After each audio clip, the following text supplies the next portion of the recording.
process in 2010. We got our first placement in 2011. The reason we started was because this one, on her first day of K4, said, "You don't have to take me in, I'll just walk." And I was devastated, just devastated. I mean, my last child just left home. She doesn't even want me to walk her in.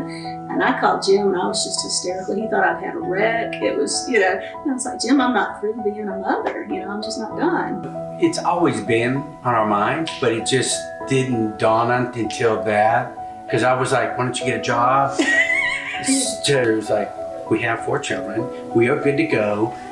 So when Cindy approached me with the fact that she was considering fostering a child, she was in deep prayer about whether or not that was the right road for her. Jackie Adams' name in the paper, so I called her directly, and she said, "Oh, we need a baby home, for adoptions. We need a baby home." And, the agreement is you take these babies that have been need somewhere to go, and then when the adoptive home is found, you hand them over. You can't ever adopt, that's okay, that's no problem. We don't want to adopt, we're great with that. And so we started getting newborns.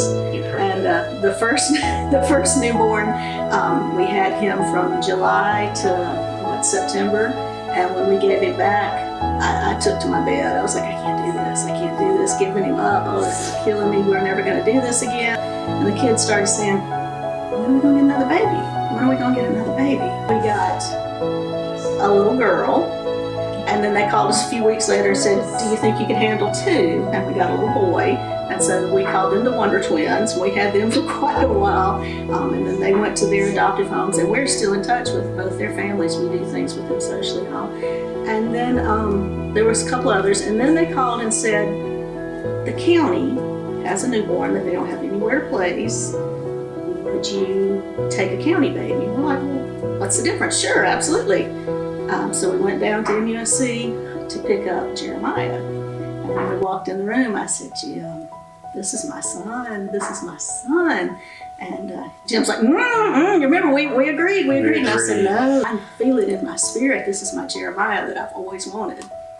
So there's been close to 40 children through this house now. We adopted Jeremiah, and then we got a call about a little baby. Could you come get her, another county baby? Could you keep her for just a few days? That was Leah. So we're like, okay, we'll take Leah. And then we found out from the moment we brought Leah home, I knew something wasn't right. I run the foster care support clinic at MUSC, and we interact with countless foster families. I first met the Babers in the hospital on 7A when one of their now adopted children was about 6 weeks old and had been diagnosed with a really serious, complex chronic illness. And so finally on Sunday, I said, "There's something not right with this baby," and they were going to send me home. And I said, "You need to take this baby's temperature. She's cold." And when they took her temperature, they wanted to call an ambulance to take us to MUSC because her body temperature was so low. She had a very significant genetic issue, and then it eventually led to her needing an organ transplant.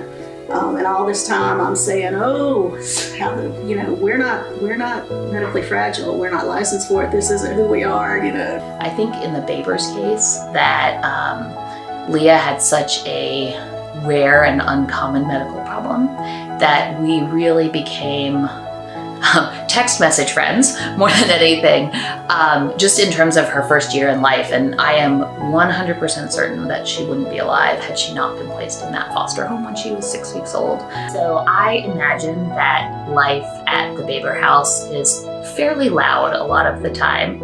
I think they have 4 under 5. What I really like about the family is that they're a family. I mean, I don't think any child who's in foster care is ever treated any differently than their biological kids. We had found out that Jeremiah had siblings in another state, and so I waged a big battle to bring them home. And in all of this, we're still fostering, we're still having other kids run through the house. So we got Jeremiah's siblings home.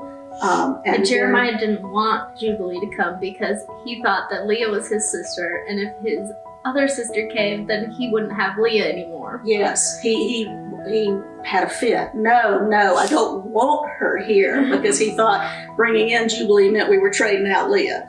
So we had many a discussion about, Leah's here to stay and Jubilee's joining us, and he finally figured it out. And then little Jay came and just rocked our world, because as you can see, he's quite the little package of dynamite. Cindy has been, and Jim both have been incredibly good at making sure that they have kept in touch with the ones that have come and gone through their home. She still sends them birthday presents. She remembers where they are. If she is able to know, she's kept up with them. I also knew that they loved me when I came. When I left there, I immediately felt like I was family. I was welcomed all the time. I had a special role in their hearts based on just the first interaction with them. I'm excited to come watch these kids, because I know that when I get here, I'm going to be greeted at the front door with little kids running to the front gate, smiling, saying, "Lauren, you're here!" And then anytime I leave, they're always asking me not to leave, to stay. And so I just know that I am loved here in this home.